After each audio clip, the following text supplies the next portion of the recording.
de tema, me voy a mover para el otro lado, para que alcance a ver. Mire, Los Brujos del Poder número 3, que es ahora de lo que vamos a hablar esta tarde.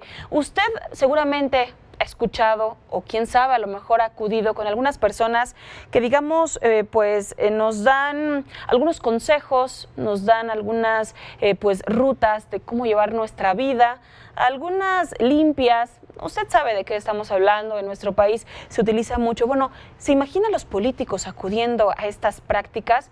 Pues mire, es una práctica muy, muy común. Porque mire, Los Brujos del Poder 3 es un compendio del ocultismo y esoterismo en la política en nuestro país. Mire, la relación entre los políticos y brujos se remonta hasta el origen mismo de diversas sociedades alrededor del mundo, y México, nuestro país, no es la excepción, no queda exento, tal como lo documenta José Gil Olmos en esta serie de gobernantes proclives al susurro de la magia, el cual, híjole, hay bastante tela de donde cortar. Y yo, mire, estoy muy, muy contenta y por supuesto agradecida con José Gil Olmos, porque está aquí en el estudio acompañándonos para hablar precisamente de el bebé recién salido del horno, del horno, perdóneme ahí el juego de palabras, José Gil Olmos, para hablar de Los Brujos del Poder 3, salido del horno. José Gil, perdóname, ya hasta me trabé con tanta introducción. Muchísimas gracias por estar con nosotros. Al contrario, gracias. Creo que ya te están haciendo brujería. Ya me están haciendo brujería. Es alguna señal que debo de considerar. Oye, cuéntanos esto del esoterismo y de la política en México. Sí, mira, muchas gracias por invitarme. Siempre es un placer estar con medios y con mis compañeros de este gran oficio que es el periodismo. Mucha gente piensa, yo creo, que es una broma, o que es una anécdota simplemente de algunos personajes o pues incluso personas que acuden con chamanes, brujos, con cartomancistas, astrólogos, astrólogas, etcétera, etcétera, para que le ayuden a tener una ayudadita ahí, ¿no? Para ver si pueden conseguir desde recuperar el amor hasta ser presidentes de la República. O sea, hay de todo, ¿no? Y lo que yo hice como reportero, yo soy reportero de La Fuente Política, me he dedicado a cubrir incluso conflictos, guerrilleros, cubrir narcotráfico, pero fíjate que cada vez que yo iba a un lugar, a una entidad, un pueblo, una comunidad, casi siempre me contaban este tipo de historias. Y yo las registraba. Haz de cuenta de este chip que tienes, que te pone en rec y que empiezas a grabar. Yo las iba registrando, pero no me había dado cuenta de que se trata de un hecho histórico. Es un hecho histórico y de hecho en este número 3 es pues un compendio que va desde Vicente Fox hasta Andrés Manuel López Obrador. Estamos hablando de un siglo, de cómo es que los poderosos en México, y estoy hablando de presidentes de la República, líderes políticos, gobernadores, líderes sindicales, como el Bastén Gordillo, que es una de las historias que más ha impactado, cómo es que se han involucrado con este tipo de personajes, pero es un detalle que me parece que ese es el más importante, porque cada uno de nosotros puede creer en lo que tú quieras. De hecho, la Constitución te lo permite, te da el derecho de libre creencia, pero cuando este tipo de creencias tiene una incidencia en decisiones del gobierno o decisiones de Estado, ahí es cuando ya la historia cambia completamente. ¿Por qué? Porque están tomando decisiones con base en este tipo de asesorías que tienen una implicación en todos y cada uno de nosotros. O sea, estamos hablando de que desde el presidente Madero hasta el presidente Andrés Manuel López Obrador han tenido este tipo de presencias con estos personajes y han tomado decisiones que nos inciden, que nos implican, que nos influyen, que pues de alguna manera hasta pueden determinar nuestra vida social, política y económica. Entonces, en este libro, pues yo recupero, son más de 40 historias. O sea, no estamos hablando tampoco de unos cuantos, ¿no? Sino que hablamos de un buen número de historias y que además son de personajes que muchos son católicos. O sea, tú pensarías que son otro tipo, ¿no? Sí. Pero también muchos son de la izquierda. claro. Pero también mucha gente del centro, del PRI. No se trata de una práctica neoliberal, a propósito, y tomando esta frase que está sonando mucho en los últimos días. No se trata de una práctica neoliberal, sino de todos los perfiles políticos, tanto en nuestro país como en el mundo, porque, como dices, tienes registro de que esto se lleva a cabo en otros países. Sí, mira, y además se trata de un asunto histórico. Tiene referencias históricas desde hace cientos o yo creo que miles de años de cómo es que pues, los gobernantes de cada uno de los países o de regiones, de comunidades, de imperios, pues han tenido esta proclividad. Te comento una muy famosa que se llaman los idus de marzo. Los idus de marzo no es otra cosa más que un ritual que usaban los romanos, que veían a través de las entrañas de las aves el futuro. Ahí veían, era el oráculo. A Claudio Julio César, cuando va a ir al Senado, aquella famosa escena, le hacen los idus de marzo. Se llaman idus de marzo porque lo hacían a finales de marzo, pero después se extendían lo mismo para otros meses. Y le dicen, ¿sabes qué? Que no vayas porque te van a matar. Y él no hace caso. Y es cuando va. Y es cuando dice, ¿tú también, Brutus? No. Y lo matan. Claro. O sea, ese es un pasaje de muchos otros que hemos visto alrededor de la historia.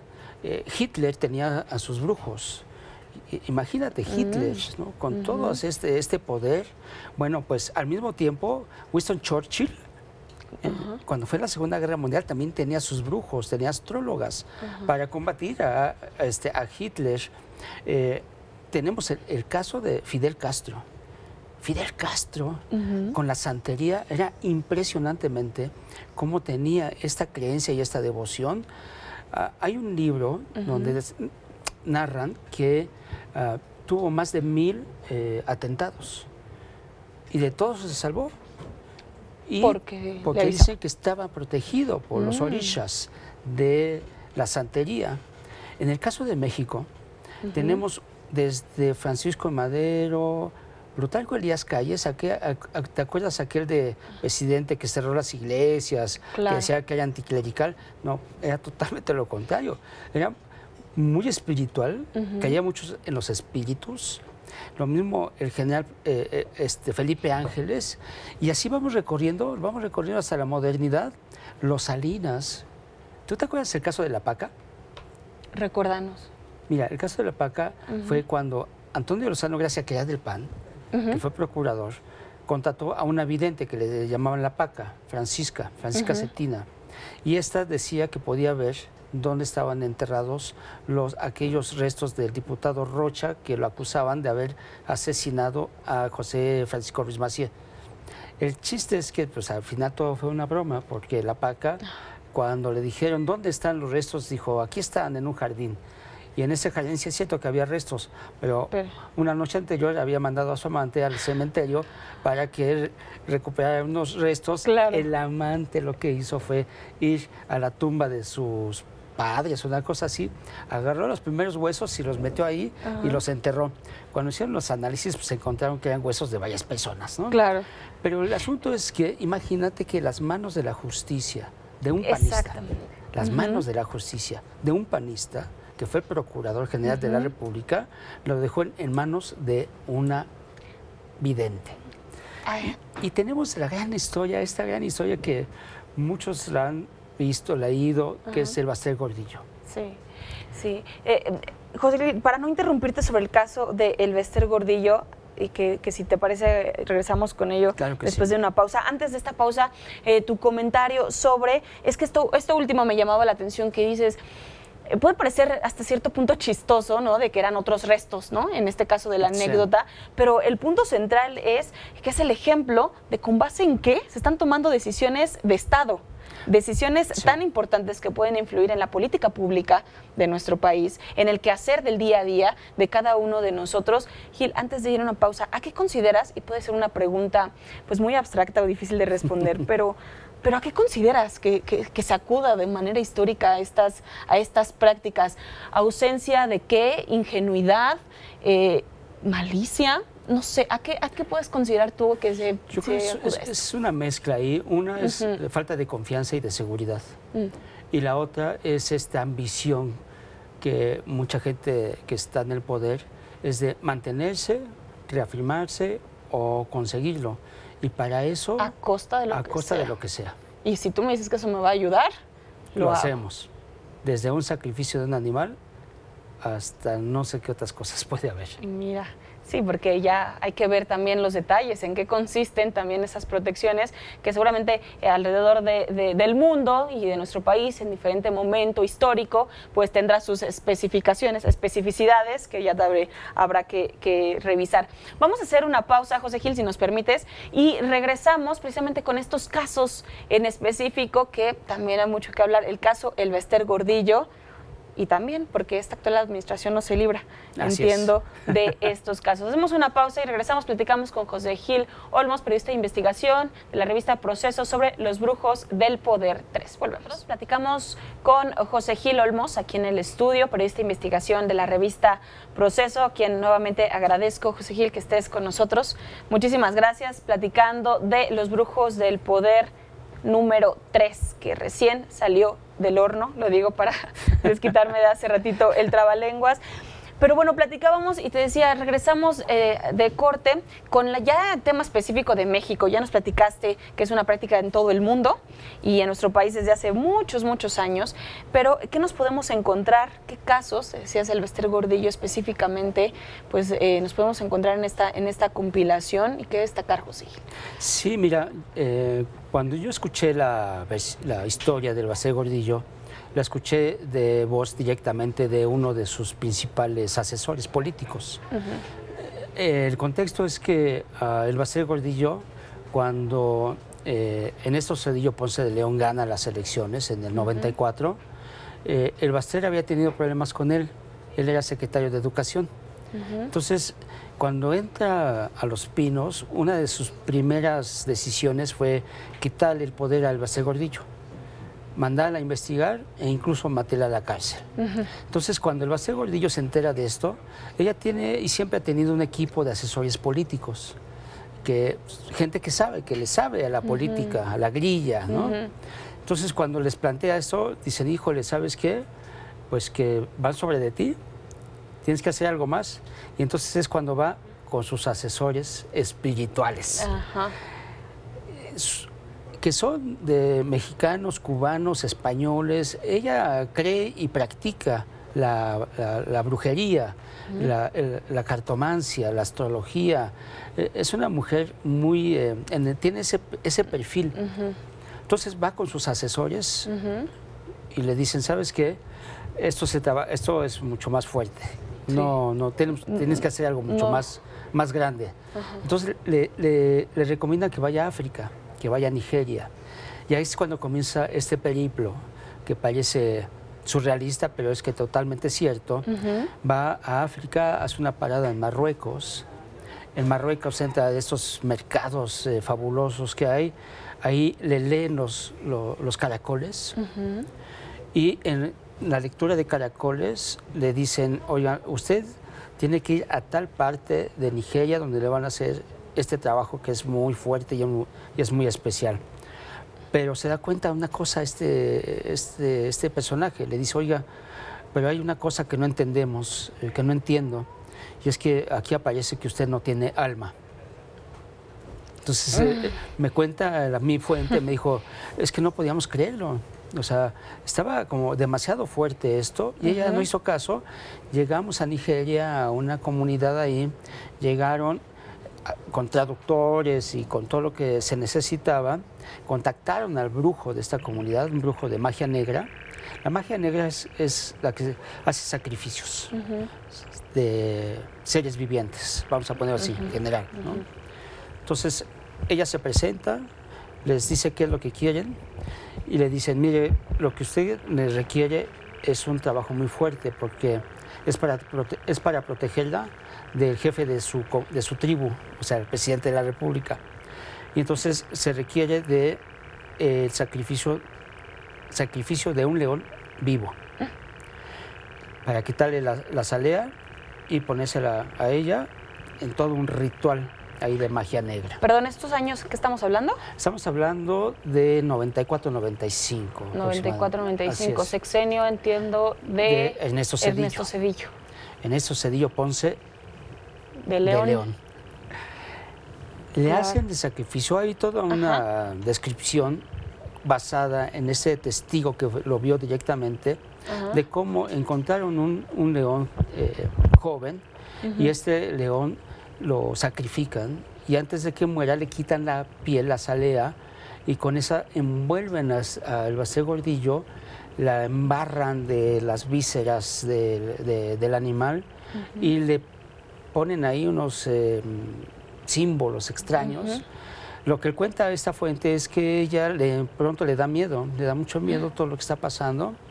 Comienza a rezar y este brujo le da una cachetada y le dice que no rece.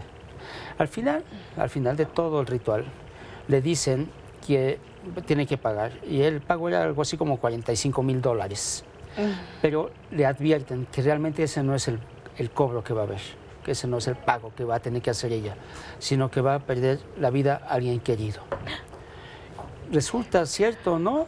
Cuando después regresa a México, uno de sus nietos preferidos, muere accidentalmente. Hay dos versiones. Una es que estaba jugando con sus primos o alguien más de sus niños, estaba jugando ahí en el departamento del Bastien, se cierra el elevador y lo desnuca. Y la otra es que estaban jugando en el closet de el Bastien y de alguna manera se queda envuelto en ropa y se asfixia. El asunto es que esta historia refleja muy bien cómo es que esta gente poderosa, porque además, si pagaron los $45,000 de todo el viaje, pues no fue de su sueldo, ¿no? Aparte del pago, el viaje, ¿no? Y pues también las comidas, o sea, bueno, todo el proceso que implica, ¿no? Llegar a tener este ritual y esta protección, aparte de pues, el erario y procesos de corrupción y X cosas, ¿no? Lo impresionante de la historia es cómo pueden llegar a niveles tales de creencia en este tipo de personajes, vamos a decirlo, porque son personajes que están en toda la historia, en la historia de la humanidad están presentes estos personajes y están ahí, ¿no? Y han hecho parte también de la historia misma de la humanidad. Te decía, esto es hasta la historia reciente de nuestro país y no tiene que ver nada con procesos neoliberales, también con perfiles de izquierda, que es el caso del actual gobierno. ¿Qué identificas, qué documentas, por ejemplo, sobre el presidente Andrés Manuel López Obrador? Mira, de Andrés Manuel tengo la historia de cómo es que desde su primera campaña presidencial, ya ves que él viajaba mucho por los pueblos. Que conoce todos los municipios del país. Bueno, pues en una de esas llega a Catemaco, Veracruz. Cuando yo hice la investigación para el segundo número, sabrás que hay una convención nacional de brujos en Catemaco cada año, en marzo. Entonces yo fui, ¿no? Fui a ver, vi a Fidel Herrera como hicieron todo un ritual ahí de protección, pero públicamente, ante miles de personas, ¿no? Y investigando, preguntando, llegué con una bruja que se llama Isabel Aguirre, doña Chabelita, que es la hija del primer brujo mayor de Catemaco. Entonces fui con ella a su casa, una casa realmente muy bonita, llena de colores y de flores, porque ella es bruja blanca. Entonces llegué y le dije, oiga, pues vengo a entrevistarla a ver si me puede contar a quién le ha hecho usted protecciones, rituales de protección. Me dijo, sí, y me dice, mira, y estaba la pared de su casa llena de fotografías de la gente a la cual ella le había hecho trabajos de protección. Y estaban Andrés Manuel López Obrador, Cuauhtémoc Cárdenas, Porfirio Muñoz Ledo, bueno, o sea, la izquierda mexicana. El catálogo de la izquierda mexicana. Sí, estaban ahí y yo le decía, oiga, doña Chabelita, pero ¿sí les ha hecho? Me dijo, sí, mira, la última vez Andrés Manuel vino aquí en su campaña y pues venía preocupado. Y yo le dije, ¿sabes qué, Andrés Manuel? Te voy a hacer un ritual de protección, de magia blanca, que son oraciones, una loción ahí, flores, etcétera, la limpia, la famosa limpia. Pero te voy a hacer una limpia y te voy a hacer una protección para tu principal enemigo. ¿Qué es? Adivina quién era. Carlos Salinas de Gortari. Entonces, registro esta historia y voy siguiendo cómo es que Andrés Manuel tiene este otro perfil. Un perfil que notamos perfectamente bien el día que asumió la presidencia de la República. Ah, el ritual de los pueblos indígenas. Hizo 2 rituales. Ajá, claro. El constitucional, que es en el Palacio de San Lázaro, ahí entre el Congreso, diputados y senadores y toda la clase política, sale de ahí y va al Zócalo, el Zócalo, el ombligo político de México, el centro histórico, donde está Palacio Nacional, Catedral, todo. Ahí hace este ritual, pero además lo hace, pero previamente, desde la madrugada, habían hecho varios rituales de protección en el Zócalo. Varias personas hicieron sus rituales ahí. Y en estos rituales lo que hacían era para proteger al próximo presidente de la República. Si vemos lo que ha hecho Andrés Manuel en los últimos meses, pues incluso esta Tatiana Cloutier, en su libro, dice que Beatriz Gutiérrez le da amuletos de protección. Y si vemos el perfil de Andrés Manuel es muy religioso, tiene siempre muchas referencias bíblicas, pero del Viejo Testamento. Entonces vemos a un presidente que tiene este tipo de creencias, a pesar de que es de la izquierda, antineoliberal, etcétera, etcétera. José Gil, lo platicábamos hace un momento y ahorita que dices de esa toma de protesta en el Zócalo, que también se cuestionó mucho qué tanto estaba al límite del Estado laico, esta ceremonia en el Zócalo capitalino. Esto en cuanto a las creencias, pero vámonos a la Constitución, al marco de la legalidad que comentábamos. ¿Hay forma de controlar esto? ¿Por qué? Porque decíamos, se trata de decisiones políticas, decisiones de Estado. ¿Hay una forma de que se investigue, se sancione o se queda totalmente fuera del amparo legal, en este caso de la Constitución y de lo que nosotros debemos exigir como Estado laico? Mira, si hubiese una denuncia, sí, yo creo que sí se puede aplicar la ley. Si se puede aplicar la ley por una sencilla razón, porque está trascendiendo la parte íntima, por así decirlo, de este tipo de creencias, de esta fe.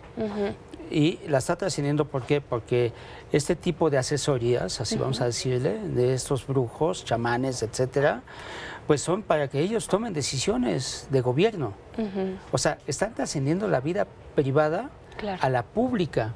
Y no solamente eso, sino es para tomar decisiones de gobierno o del Estado, que es todavía mucho más importante todavía. Entonces, creo que sí se podría, en un momento determinado, si se quiere, ¿no?, llevar esto incluso a un juicio, y sería un juicio realmente pues muy interesante, claro. Por no decir sí, porque las apelaciones, ¿no? O la defensa, sería ya también una cuestión de redacción legal y de defensa de abogado bastante interesante. Que pase la bruja tal de Catemaco, ¿no? Hacer su declaración. Entonces, es que, y volvemos a como iniciamos, parece incluso broma, pero es como se está llevando a cabo. Imagínate nada más, François Mitterrand, que llamaban el presidente florentino en Francia. La guerra del Golfo Pérsico, él estaba indeciso si entraban o no, si entraba Francia o no a la guerra, y entonces, ¿qué hace? Pues va con una astróloga, Elisabeth Tessier, que durante 5 años le estuvo dando asesoría, y le pregunta si Francia entra o no a la guerra del Golfo Pérsico. En ese mismo momento, Ronald Reagan hacía exactamente lo mismo con un grupo de astrólogos que le había puesto su esposa. Y vemos que son los presidentes más poderosos de este mundo los que están tomando decisiones precisamente con base en la incidencia o la influencia de este tipo de personajes. ¿Y cómo se define la historia, finalmente? ¿No? La historia se define así. Mira, yo diría así, ya para cerrar, algo que los historiadores me van a decir, está loco, ¿no? O sea, no es posible. Pero ¿sabes que la Revolución Mexicana tuvo una influencia directa del espiritismo? No. Francisco Madero, es más, están las cartas espiritas publicadas en Porrúa, donde se ve cómo es que los espíritus se posesionaban de Francisco Madero, escribía, porque era médium escribiente, y le decían qué hacer. Cada una de sus decisiones ya política así de acción previa a la revolución fue con la influencia de este tipo de espíritus. Nada más y nada menos. Finalmente, José Gil, ya para cerrar, más allá de los personajes y de las épocas, ¿qué práctica te llamó más la atención que tú la documentaste y que dijiste, no, esto sobrepasa estas creencias? ¿Con qué, más allá del personaje, qué práctica te llamó mucho la atención? Mira, te voy a contar algo que me parece que como que resume mucho de todo esto. Y fue una práctica, en realidad, fue práctica y entrevista al mismo tiempo. Era un brujo mayor de Catemaco, un personaje que no tenía estudios. Entré a su consultorio, ¿no? Porque así le llaman. Sí. Y me empezó a hacer el ritual, un ritual de magia ahí, blanca, negra, etcétera. Y entonces le dije, oiga, ¿usted qué hace? Porque le enseñé, para el segundo libro, le enseñé el primero. Me dijo, sí, ya lo conozco. Y le dije, oiga, ¿usted qué hace cuando llega Elia y le dice, ¿sabes qué? Ayúdame porque yo quiero ser la mejor locutora de México, quiero ser la mejor locutora de América Latina, quiero triunfar. Dice, mira, yo lo que hago es que las escucho, todo lo que ellos quieren, lo que quieren. Y después de que los escucho, hago un ritual de incienso, etcétera, etcétera, ¿no? Ahí. Y después de todo eso, les regalo algo, un objeto, un costalito, algo. O lo que les estoy dando es seguridad y confianza. Un hombre o una mujer con seguridad y confianza pueden hacer las cosas más extraordinarias que jamás hayan pensado. Claro. Ese es para mí el ritual más impresionante porque fue muy sencillo y me abrió los ojos de lo que estamos enfrente desde hace muchos años. ¿Y qué es lo que te comentaba hace ratito? Y me dices, falta de confianza, ¿no? ¿Por qué se acude a esto? Mucho tiene que falta ver de confianza, de seguridad y pues también de voluntad de analizar otros esquemas. Los libros que he hecho son con mucho respeto. Claro. No enjuicio, no califico, sino solamente hago la descripción de un fenómeno histórico y universal.